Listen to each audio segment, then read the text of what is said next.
Sugar. It's reached a crisis point. We're in the midst of a diabetes epidemic that results in 500 people dying prematurely each week in the UK. So how do you know if your diet is high in sugar? What do you need to look out for? And why does it really matter to your body and your quality and longevity of life? Stay tuned, because what we're about to reveal will blow your mind and potentially save you from becoming another statistic.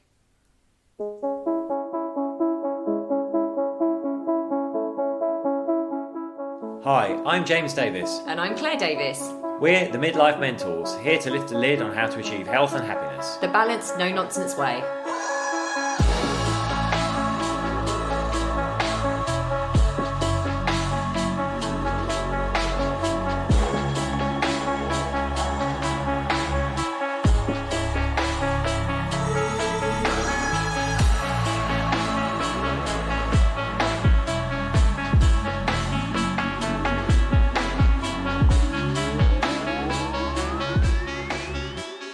Hello and welcome to episode 3 of season 3 of the Midlife Mentors. Hello. We are back. How are you? Today we're going to talk about sugars. Sugar. The dreaded sugar. Now, I know we've spoken about this in some previous episodes briefly, but, you know, lots of people are, obviously, it's the beginning of a new year, new decade, and we've seen it splattered all over our social media feeds everywhere, in the magazines, newspapers, about diets. Oh, the diet, the New Year's diet. Diets. And here's the thing, you know we hate them. We hate diets, we hate fads, you know, all that sort of stuff. And so we actually wanted to do one today on what we believe is the thing you really should be looking out for, which is sugar. Yeah. So, you know, there's lots of people on calorie-restricted diets, aren't there? There are. And Claire's briefly going to summarise that approach. Yeah. So we know, you know, calorie restriction is absolutely, it is necessary if you need to be in a calorie deficit if you want to lose body fat and weight. You know, we're all about body fat rather than the weight. Yes, you need to be in a calorie deficit. So if that's not right, doesn't matter anything else you get right, no matter what potions, lotions, pills, diet, but anything you're taking, if your calorie intake is not in a deficit, then you are not going to shift the needle on that body fat or that weight. Totally. Exactly. And we're going to explain that in a second. Yeah. So the way we always approach this is obviously we're not going to dive loads and loads into it. There has been whole other episodes on this. So please go back and have a listen to some of the nutrition ones. We're not going to get into the science too much around calorie deficits and stuff, but how we always advise clients to create a calorie deficit is, yes, by restricting, bringing their calories down a little bit, but also moving your butt. Yes, get up and exercise. Move. So yeah, not going to dive in that too much, because what we really want, the whole emphasis around this, is to be about sugar. Now, this came from two things. We're going to tell the story in a little bit about our supermarket experience. But the other one was... it's very Middle England. We went to M&S. Sugar, first of all, we just briefly mentioned calorie deficit there. Of course, sugars will contribute to your calories, and your calorie quality is important. But it is. Sugar has an interesting role, and it interacts with a hormone called insulin, and we'll get into that and what happens when we have sugar, and what happens to your insulin levels, and how your body responds to all that. But the supermarket store will come in a bit. The other one is, when we're on our treats, we always give a quite in-depth nutrition workshop, don't we, Claire? Yeah, I love it. It's amazing. He does. It's James's little baby. He does an amazing job on it. And there's always nuggets in there that he's researched and looked into that even surprised me. So basically, we have our body composition pyramid. Like Claire said, we don't go on weight. We prefer to look at body composition, like reducing your body fat. Base of that is calories, because you need to absolutely get that right, get your calorie needs right. If you don't get those right, you won't get anything right. And we're not saying get obsessive about calories, because that used to be my game years and years and years ago. So we're not saying get obsessive, but if they're not right, they're not right. Exactly. But the second thing on that pyramid is looking at your sugars and your insulin response, because they are so prevalent today. Ones we can see and ones we can't see. And it's just always when we give this talk, it's an eye opener for clients, and they're fascinated by it. I actually just thought we haven't actually put these on some of our episode notes here, but do you want to explain? Because I'm actually going to give you some alarming statistics around diabetes in a minute. But would you mind just explaining, James, like what causes diabetes, basically? Yeah, so as you know, Claire's going to do the stats in a second, but we're in the middle in the UK at least of a obesity and type 2 diabetes epidemic. Now, type 2 diabetes, very simply, is when we become insulin resistant. And what that means in layman's terms is like our bodies basically can't effectively process the sugars we ingest for energy, and then it leads to all kinds of health complications. Even in extreme cases like amputations and death. Yeah, so let's just go into those alarming statistics. And this is why we're doing a whole episode on this, because it is absolutely, it's just getting worse and worse. So basically, at the moment when we looked at the statistics recently, 2.8 million people are living with type 2 diabetes in the UK right now. They think that 740,000 people might be living with type 2 diabetes undiagnosed. And if we don't sort this out, people, just under 5 million people in the UK are going to be suffering with type 2 diabetes by 2025. It's scary. It's really alarming. One of the most depressing ones. This is why it's so serious, so important to talk about this. More than 500 people with diabetes die prematurely every week. Wow. Not every month, not every week. More than 500 people with diabetes are dying prematurely every week. And it's worth noting, type 2 diabetes is largely a diet resulting condition, and people have reversed it by basically eliminating sugars from their diet. They've made themselves healthy again. So we're going to look, in this episode, we're going to dive into what happens with the sugars, what happens in your body, and also talk to you about how to actually understand where sugars might be hidden in your food, deciphering the labels, some stuff that is sugar but isn't called sugar.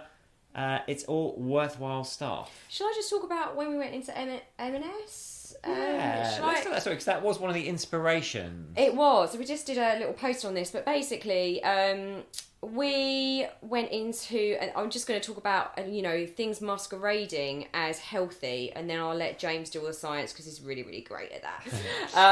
He's really great at that. So with our story, we went into M&S and we were a little bit peckish, weren't we? So just a tad, yeah. So we were like looking at we're a bit geeky, so we were looking at food labels and stuff, and I know we're gonna shout this one out, but it was actually Deliciously Ella. And listen, we're not just kind of focusing on her. There's so many of these products out there masquerading. We believe as healthy. It said vegan free or vegan friendly and gluten free. And to be fair, they'd call it an energy ball, didn't they? Energy ball with nut butter. With nut butter. But the packaging did suggest healthy. And although we've picked on this Delicious Yellow ball, like Claire said, near the supermarket checkout most of it, you'll see all these Trek bars, all these things. And basically, we're going to talk to you about why they're bad. But the Deliciously Ella one, so you would think that would be, obviously with the name, the brand there. Deliciously Ella. Deliciously Ella. And the packaging, sexy, doesn't it? But the shock was there, per 100 grams. Wasn't it 32 or 33 grams of sugar. 33 grams of sugar. And that is a high sugar food, people. Per 100 grams, a high sugar food with the guidelines in the UK is 22.5 grams of sugar per 100 grams. So yeah, not even looking at the fat, obviously with peanut, but I think there were peanut butter balls, obviously the fat content's going to be a little bit higher, but the sugar was just off the scale. And James, do you want to just explain? I know we're going to go into this a little bit more, but what was the first ingredient? Yeah, so the first ingredient, so interestingly, if you picked that up and actually read the ingredient list, sugar was not in there. But the first ingredient was dates. And dates, of course, are dried fruit. And dried fruit is very high in fructose, which is a form of sugar. And that's where most of these natural bars. And exactly, when you it's pick the them up, natural actually thing. read the label. It's stuff like It's really dates, misleading. date syrups, and go down next time you're in a shop. Like pick up 3 randomly and have a look at the labels, which we're going to talk through later, and just check the sugar content. And I'm sure you will get a shock. Yeah, it was a real shock, and the reason we are talking about this is because, these health foods, the diet companies, all these marketing gurus out there are bamboozling you with these gluten-free, vegan-free, even we're going to talk about sugar-free. Some things even say sugar-free and they're not. This one really Like gets literally, me it mad. makes us cross. And actually it's just super, super unfair, particularly given the stats that I have just said, guys. It is, you're being led down the garden path with sugar. We've had the whole fat is bad, blah blah blah blah. Actually, sugar is the devil. Yeah, it is a culprit. And here's the thing: the amount of sugar in our diets is rising all the time, and that is one of the reasons we're facing this obesity and type 2 diabetes epidemic. Yeah, do you want to say that about bananas? That's yeah, really fascinating. so we know, bananas basically, as our palates have got sweeter because we've been fed sweeter and sweeter food, and bananas, they reckon, are about 15 to 20% sweeter, so higher in sugar content than they were 20 years ago. There was also something a few months ago in a paper, they checked leading chocolate bar brands, and almost all of them had more sugar per mass. Yeah, up to 15% more sugar than they'd had only 10 years And guys, they've earlier. got smaller. All the chocolate bars have got smaller. Yeah. God damn it! So what? You might be asking, well, why is there so much sugar in everything? Well, the answer to that is pretty simple. Sugar is very cheap, relatively cheap compared to other ingredients, so it packs out the Good mass. point.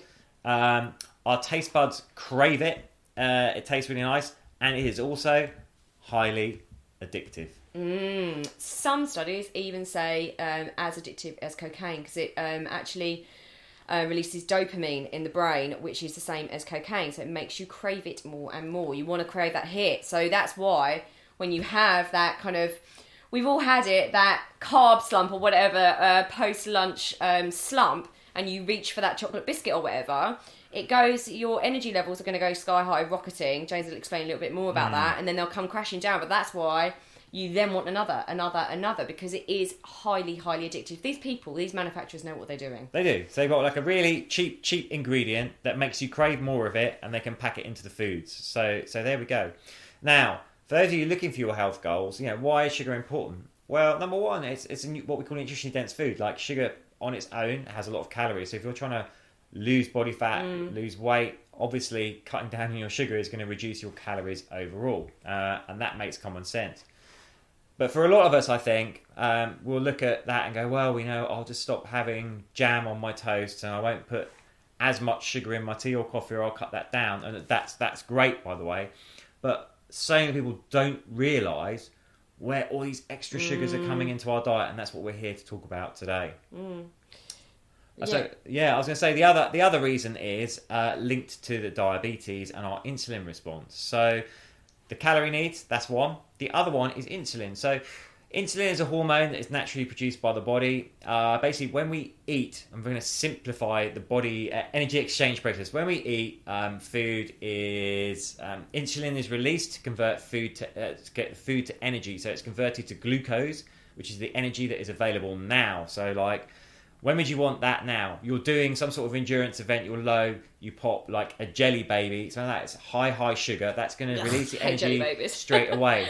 So I'm going to throw in technical terms like high GI food, high glycemic index, means it will release its energy to the system very fast and cause a big insulin spike. So just think that when I have high sugar, high GI, my insulin is spiking to convert that sugar to energy for my body.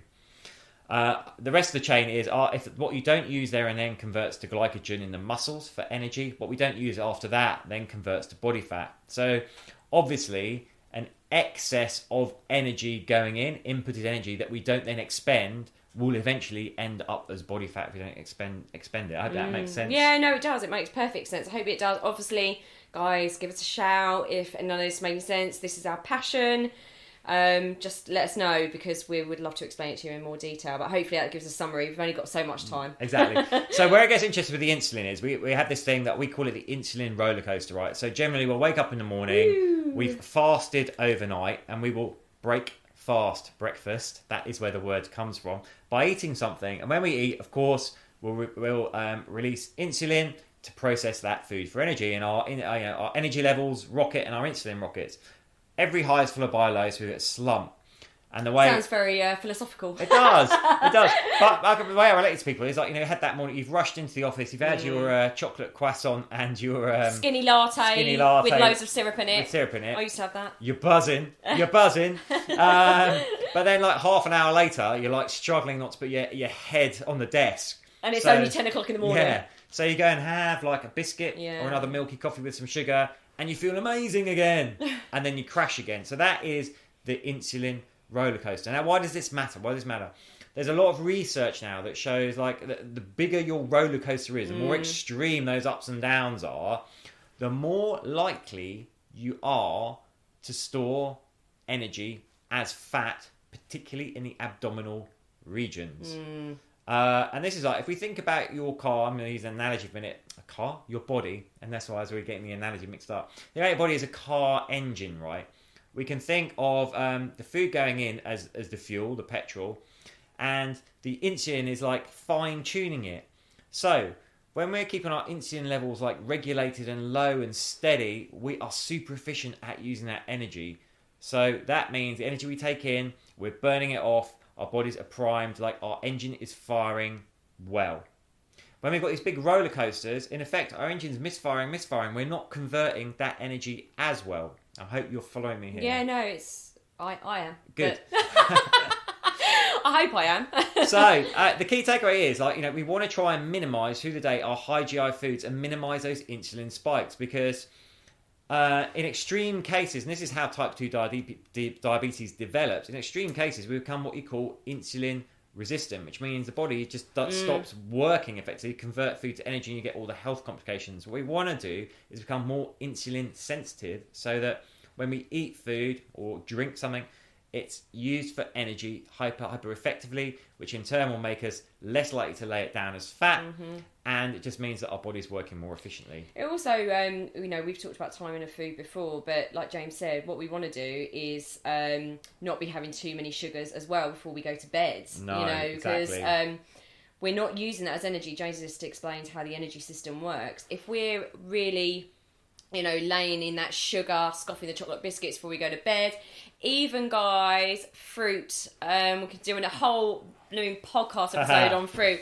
But fruit, at the end of the day, fructose is sugar. So we are all for all the nutrients that are in fruit and everything. We're not anti-fruit, of course we're not. We're just saying that actually it's better to have those early on in the day and get a lot of your nutrients from greens as well. So not just fruit. But actually having that amount of sugar in the evening, what it's going to do, you're not using that up. And as James said, it will actually not be used up, and it is more likely to be stored as body fat because you're not using it. Yeah, and that actually, it's worth talking about fruit here. Obviously, fresh fruit has a lot of micronutrients and fibres that we need, so it's great, and it's great in small amounts, but it is high in naturally occurring sugar, so we want to minimise it. What I'd like you to especially look out for, though, we're not saying don't eat fruit, do enjoy fruit in small amounts. Fruit juices and dried fruits. Yeah. So I just want you to think about this for a second. Like, how many oranges could you actually eat in a sitting? Compared to how many oranges are going into one glass of squeezed orange juice. Yeah, we had this conversation about people doing juice cleanses and all that sort of stuff, and actually how you're putting all this fruit in a blender, but in order to get that amount of liquid, you're having to put 3 times the amount of fruit in it to get the juice out. Yeah, I mean, a standard, even some sort of like healthy green juices will use apple as their base, right? And most of us probably wouldn't eat 3-4 apples in one go. Really high sugar, guy. Really high sugar. But that will go in a juice. So yeah, juices is one to watch out for. The other one, of course, is dried fruit. Same thing. The fruit has shrunk magically through the drying process. So shriveled up prunes. Yeah, like what do prunes come from? Are they apricots or dates? Anyway, let's use apricots. If you had the whole fruit in front of you, like apricots, like how many can you eat of those when they're fresh? Sweet. I find them so sweet. But when they're dried down, you can keep going. But they've still got the same amount of sugar, just compressed into a smaller space, which is why a lot of these health bars are so bad, because they're using dried fruits as the base for the bars to make everything stick together. Deliciously Ella was dates, wasn't it? So that dates. was the first ingredient. So actually, shall I talk about some of the names of sugar? Help me out if I miss any. Well, yeah, I was just going to go. So there we've established, 2 reasons why you'd want to cut down on the sugar, and you'll probably have followed that, hopefully. We're going, yeah, that is great. Totally understand. If you don't, I let need us know. to cut down my sugars. But you're thinking, now, how do I do that? They've told us to cut down the sugars we add to drinks and stuff, which is self-explanatory, and eat small amounts of fruit and cut out juices and dried fruit as much as possible. But here's where it gets a little tricksy, because sugar is called sugar, but Claire, yeah, it's not always called sugar. So basically, we've got things like, actually help me out here because you're better at remembering some of these. These are like nectar. You see things like coconut nectar, coconut nectar, coconut syrup, date syrup, palm syrup. It's all still sugar. It's not actually necessarily called it. It's masquerading and trying to bamboozle you. And again, there is some confusion around this. I mean, we've literally had people to us going, "Oh, but isn't coconut nectar better for me than sugar?" Like, it's not cane sugar. No, it's still sugar. It's still going to trigger what you think about in the body. It's still going to trigger that insulin response. Exactly. As a guideline, I say anything that says nectar, syrup, or ends in an O's, like glucose, fructose, etc., is going to be a sugar generally. Yeah, we are going to talk about the guidelines of sugar. I know I mentioned it earlier on, what you should look for, but I just want to say this as well. We are not just talking about bars here. We are talking, it is absolutely terrifying. Once you start looking at labels, don't start looking at just sweet treats for sugar. Start looking on the backs of packets of your sandwich. The sugar they are putting in bread now is absolutely off the scale. Your soup, again, we were checking the soup in Morrison's the other day. We do still, M&S and Morrison's. But we were looking at the sugars in soup, and the basil and tomato one had an insane amount of sugar in it. So don't just think it's sugar in sweet treats because we've picked out Deliciously Ella, protein balls or whatever they were called. It's actually in so much stuff that you wouldn't even think. Yeah, it's added to absolutely everything. Like do me a bread. favour. Next time you're in the supermarket and you pick up a ready meal, and some of the worst examples are usually like curries and stuff like that. Well, yeah, because of that sweet palate. Yeah. So you might not think it. I think if you were to cook you'll be shocked. Chicken curry from home at scratch, sugar might not be in it or wouldn't be in it in large amounts, but check out the labels, which comes in a moment, and you'll be surprised. Yeah, because a whole ready meal, it's a really important thing to say. Everyone was always banging on about the salt content, and again, look at that as well. But the sugar content, no one's really talked about this stuff in normal everyday savoury food, or what you think is savoury is laden with sugar. Because all our bread is made to last now, and some of that is all the sugar content it's on the shelves for longer. They need to up the amount of sugar that's in it. So just wanted to point that out. So Claire, tell us, what is considered high sugar and what's considered low sugar? So anything above 22.5 grams in 100 grams of sugar is considered a high sugar food. Anything below 5 grams per 100 grams is considered a very good low level sugar content. Yeah. Now we normally say anything between about 12 to 15 grams of sugar per 100 grams is okay. So don't go freaking out. But anything above 15, we would say, try and look for an alternative. Because remember, the higher that percentage of sugar, the more extreme your insulin response is going to be. That roller coaster. So, yeah. So, should we go on to just summarising some tips, Mr. D? Yes, so I think what would be really helpful is to give you a couple of tips on labelling, food labelling. And also that nasty little one that masquerades. Yes, and sugar that isn't sugar. Which sounds weird, but bear with us. Yeah. So, food labels. A lot of people don't really know how to read these, but in the EU, and I think in the US at least, on the back of your food... Don't mention the EU. And in the UK now, on the back of your food will be a food label, which will say, it'll have a breakdown. It will have the things like, proteins, fats, of which saturate to... The key thing you're looking on there is carbohydrates, of which sugars. Now, on bigger food, there'll always be per 100 grams. So obviously what you're looking for percentage terms is the carbohydrates. You're looking for the of which sugars number. And that's just what I mentioned there. Yeah, so if it's 22.5 grams per 100, that's obviously 22.5%. It is high sugar. Anything above that is high sugar, super high sugar. If it was 5 grams of sugar per 100 grams, 5%, it's low sugar. So that is the first one to start looking at. Another useful tip is ingredients are always listed by mass. So if you pick something up and it's got syrups, glucose, fructose, sugar in one of the first 3 ingredients, that means it has got a lot of it in. Yeah. And on the label as well, be careful, because sometimes smaller food items like bars will be sneaky and say serving or per 30 grams. So you can pick a bar up and go, it's happened to me before when I'm in a rush. Yes. Oh, I'll just look down, which sugars? Like, 12 grams. I'm like, great. But it's Then off. I get it and I'm looking at it. I'm like, grams. of 30 grams. I'm like, whoa, this is like nearly 50% sugar. Yeah. So just check the figure at the top, basically take away on that. Look at 100 grams if you can. Yeah. The other thing I'll say before we get onto the secret sugar is just a quick word on low fat versus normal foods, because we all got educated into this low fat. Ooh, Fat you are is diving the into enemy. something detailed. Yeah. Yeah, but the point is here, a lot of the low fat alternatives, when you remove the fat from food, you lose a lot of the flavour. So guess what is generally added to boost that flavour back up? Yeah, sugar. Yeah. So that's really important. And my goodness, everyone that was brought up by the lovely baby boomers, I know that it was low fat. And it's actually, God bless my mum and dad, if you're listening to this, you still buy all the low fat, but actually a lot of the stuff is laden with sugar to give it taste. And now we know a bit better. We know more about sugar and fat, etc. But yeah, it's still that hangover from those times where everyone was saying about low fat and actually it's full of sugar instead. Yes, that's our other top tip. The 2 items, the normal version and the low fat, just check the label for the sugar content and make sure you're not getting like loads of sugar more in the low fat.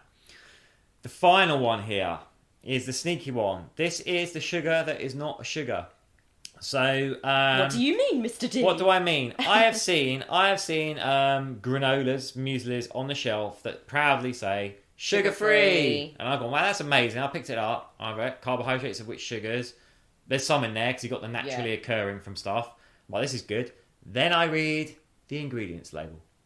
Second ingredient, so like the largest item in there by mass, second largest item in there by mass, maltodextrin. Da, da, da. So, sugars and starches are molecularly very, very similar, and I think they have one molecule different. So some starches, like maltodextrin, are actually very, very sweet.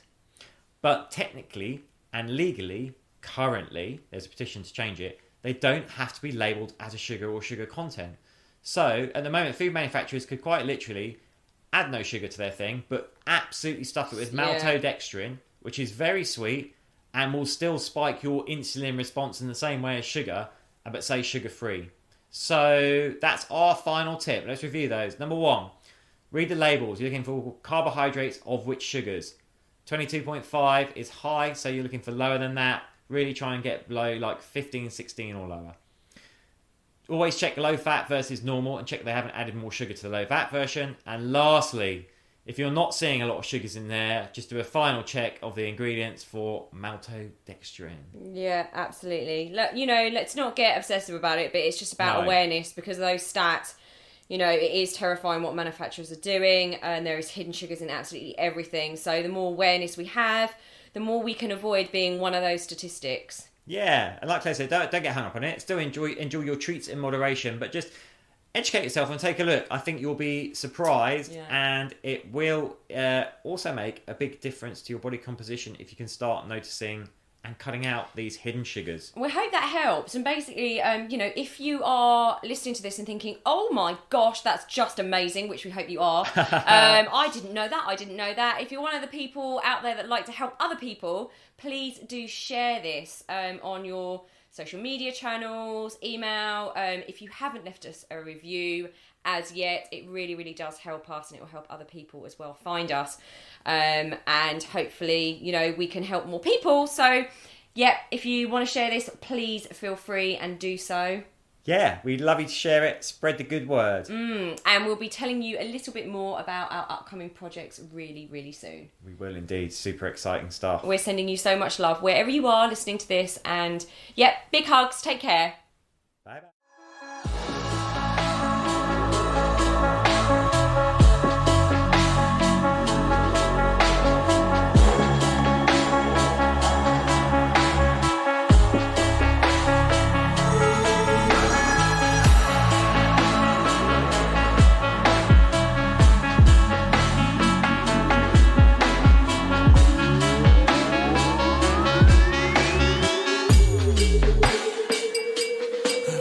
Yeah. You've been listening to the Midlife Mentors with Claire and James Davis.